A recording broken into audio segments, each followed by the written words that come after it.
What's up, guys? Nate with Matt Rat Jiu Jitsu Club. Thought I would do a video about why I love Jiu Jitsu, why I train Jiu Jitsu, and why I think you should do Jiu Jitsu as well. I think I'll start at the beginning of my martial arts experience. Actually, I'm going to go before my martial arts experience and talk about when I was a kid. I was fascinated, just like a lot of people were fascinated with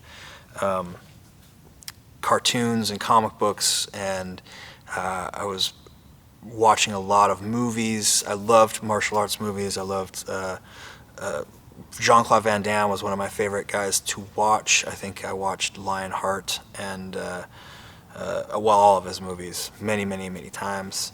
I loved watching Jackie Chan. And so I grew up loving that stuff, but I never found a gym. I never was in karate. I was never in taekwondo. I didn't wrestle in high school.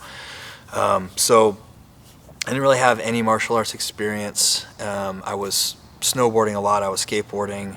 I loved to spend time outside. I grew up in Alaska. Well, I grew up in Chicago, but I lived in Anchorage for 5 years, so being outside was a big part of my life. And then, unfortunately, when I was 22, my father passed away. And it was really sudden and traumatic, and he had a really good friend of his who was a martial artist. He'd been doing martial arts for a very long time. And he wanted me to start coming to kickboxing with him. He knew, at the time I didn't know this, but one of his really good friends is a world champion kickboxer, and he was teaching Muay Thai and more Dutch style kickboxing. He's kind of melding those two things together. And he kept knocking on my door all the time. Just about every day he would knock on my door and invite me to come and train with him. I was a little bit depressed. I was a lot bit depressed. And I wasn't going out skateboarding. I wasn't doing a whole lot of things. And that probably wasn't very healthy at the time. When you're in it, you didn't really see it that way. But he saw something, and he wanted me to come out and train with him. So he kept knocking on my door, almost annoyingly knocking on my door, until one day I think I told him that I wanted to be a Ninja Turtle when I was a kid, but I was an adult and I didn't need to know how to fight. And that was my mentality. My mentality was, I'm a young, strong person, and I have these experiences, and I've been in a couple street fights, and I know how to take care of myself. I don't need to learn martial arts. I'm not trying to be an MMA fighter. I'm not trying to do all these things, and therefore I don't need to know how to fight. Boy, was I wrong. I was wrong in a lot of ways. Anyway, he kept trying to get me to come, and one day I finally gave in to just kind of appease this constant knocking on my door. And what I found definitely changed my life in a lot of ways. I don't know if you've ever held the bag for somebody who knows how to kick really hard, but it is shocking the amount of force that somebody can create with their body, especially when that person is several inches shorter than you and maybe 50 pounds lighter than you. And I remember holding that bag and feeling like if this bag wasn't here and he was kicking my leg would snap in half. Anyway, that started my journey into martial arts, and I trained in boxing and Muay Thai and in kickboxing for quite a few years, until an instructor that I had was a blue belt in Jiu Jitsu, wanted to show me how hard it was to get up off of the ground, and mounted me, and I couldn't get back up. I couldn't get up for the life of me. I tried as much as I could. I bucked my hips. I pushed as hard as I could against him, and I could not get him off of me. That was terrifying. It was terrifying to think that I had all this experience in my mind at the time. I had all this martial arts experience, and I couldn't do anything to get him off of me. It didn't make me want to run to a jiu-jitsu gym right away. In fact, it took me a while. I had some friends who were at the time were competing in MMA, and they suggested I come try some of the kickboxing at their gym, which I did. And the gym also had a jiu-jitsu school there. So I decided one day that I was going to go in and I was going to try jiu-jitsu. Little did I know that it wasn't a class environment, it was an open mat, and I didn't know anything about jiu-jitsu. And I was just kind of thrown to the wolves. I got choked a lot. I had fun, but it also didn't make me want to run back to the next class.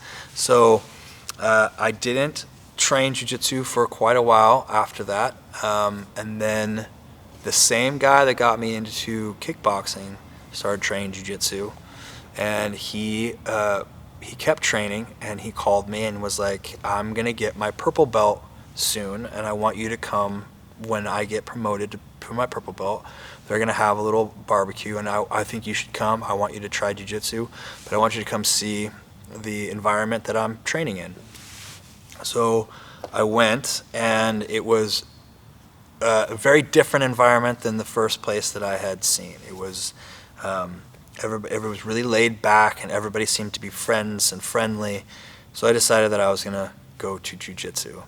Man, I think that the decision to start jiu-jitsu is a hard one to get, when you're trying to get into the gym the first time. I think even though I was an experienced martial artist, going into a discipline that I knew was not easy, I had tried a couple times and it was very difficult, it was really difficult to try to do that on your own. That's why I always recommend bringing a friend in the first time you try. It makes it a little bit easier to start that process. But I am so glad that I did start that process. I think now, practicing jiu-jitsu for the last 7 years, getting to my purple belts, taking a peek at brown belts, man, I wish I would have started it a whole lot earlier. Jiu-jitsu is very difficult. It's a very difficult thing to go to a class every day and know that you are going to get smashed. You know that you are going to be the nail. You're going to find some successes for sure. You'll find some successes with smaller individuals and people who have at least your experience or less, but those aren't really successes. Those are you're getting a look a little bit at control, how to control somebody, getting a little bit of look at what it's like to move around people. But the people that have been there for 6 months, a year, 2 years, and onward, there was no way that I'm going to catch up to them at the time. Like there was just no way. If they were training consistently, I was always going to be behind. They were always going to be several steps ahead of me, and that is an intimidating thing. But good news is that's an ego thing. That little thing that says that you have to win all the time, the thing that says that you have to be successful every moment of the day, is something that slowly starts to die with time and experience. And what ends up coming out of it is you understand that the only way to get good at something is to fail over and over and over and over again until you understand why you're failing. It's really hard to correct something if you don't know why it's failing. And going over and over and over your failures with people who are willing to give you their knowledge and willing to give you their experience and try to help you find those things is extremely valuable. Not only does it apply to the mats, but eventually it applies to life and how we deal with our surroundings, our friendships, our relationships with people, and how we deal with people we don't know and how we deal with situations. When I am at the gym and somebody who is bigger and stronger than me holds me down, at first it feels like you're drowning. It feels like you can't breathe. It feels like your natural reaction is not the good reaction. Your natural reaction is to push away and fight as much as you can, and you don't know what you're doing. You get yourself in more trouble. That can happen out in the streets too, not just with fighting, but with any situation. If you find yourself in a vulnerable situation and you react poorly to it, you're probably going to get yourself in worse trouble, no matter what it may be. So being able to mirror that here in the gym and being able to understand that in order to escape that position, I need to get comfortable in that position. And getting comfortable in a place that makes you feel very uncomfortable is not easy to do. This is what brings that grit out in you. It's what makes you understand that in order to succeed, you have to pay attention to the tiny details of what you're not doing. It's not always about making the biggest, most exaggerated movements. Sometimes it's about making small movements and small hand placements and things that are going to set you up for success as soon as you decide to make those big movements. And those are really difficult things to learn, and it takes a long time. And those are the reasons why I love jiu-jitsu.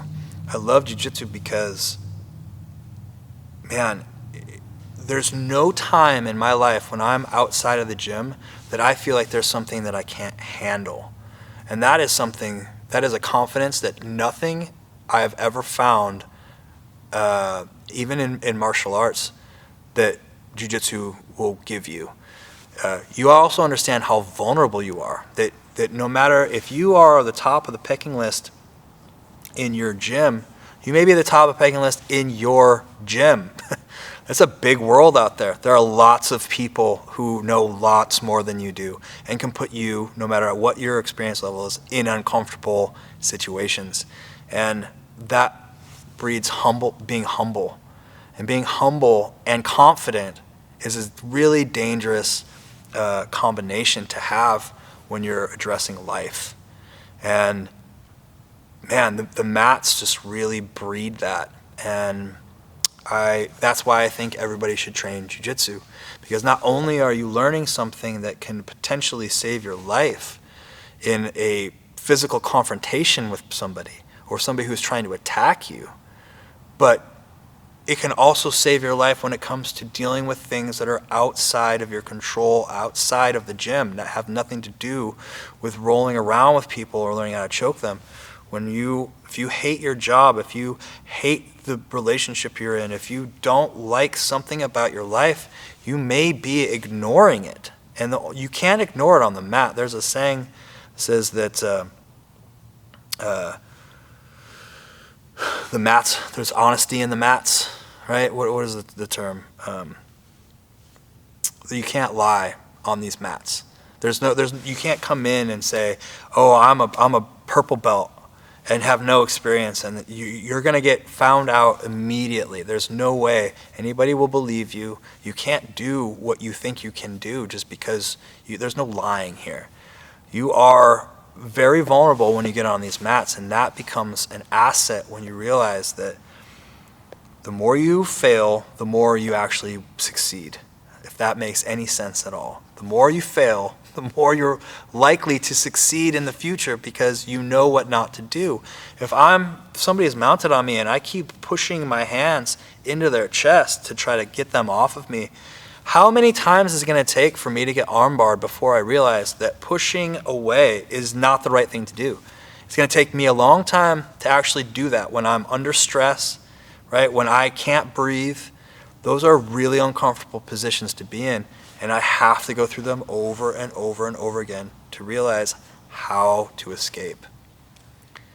So these are all reasons why I think everybody should train jiu-jitsu. And even if you don't think that you're a fighter, even if you don't think that you are somebody who can benefit from these things, I guarantee you can. So I hope that has helped a little bit explain why I train jiu-jitsu and why I think you should train jiu-jitsu. And I hope that if you are already trained jiu-jitsu, that you find a lot of success the next time that you're training. And I hope you're training more than you're not. I hope that you're training more than one day a week. I hope that you're learning and you are not letting your ego get the best of you when you're in here. So I hope that helps, and we'll see you next time.